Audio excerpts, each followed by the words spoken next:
In January this year, China was the first country to witness and feel the weight of what became a global pandemic.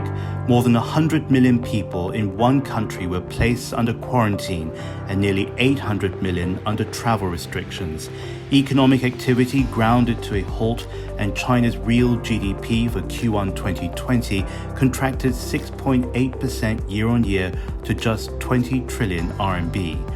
But a few months on, China is one of the first to emerge from lockdown, and whether its economy continues to contract or restart its historic growth will have a significant impact on the global picture. It's too early to say, but there could be proof for optimism.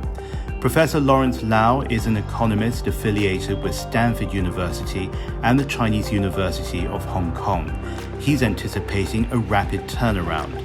A study conducted by Professor Lau finds the most likely outcome for Q2 2020 is year-on-year growth of 6% that will tilt GDP over the 25 trillion RMB mark.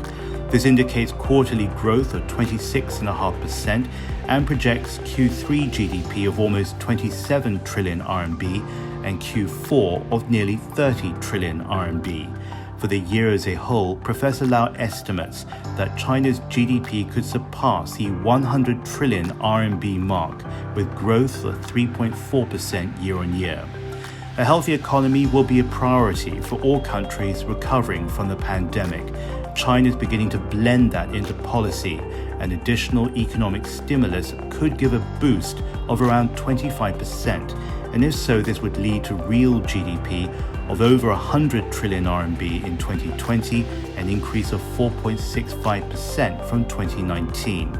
Furthermore, if the rest of the global economy also follows a recovery in Q3 and Q4 this year, China's rate of growth will be even higher, perhaps even exceeding 5% for 2020 as a whole.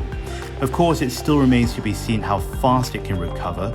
There are risks, such as a second wave of infections in China and globally, but current projections are still promising. As China slowly reopens and learns to better handle this health emergency, the coming months will reveal our resilience as a world and could offer an example on how to reboot and reopen in times of crises.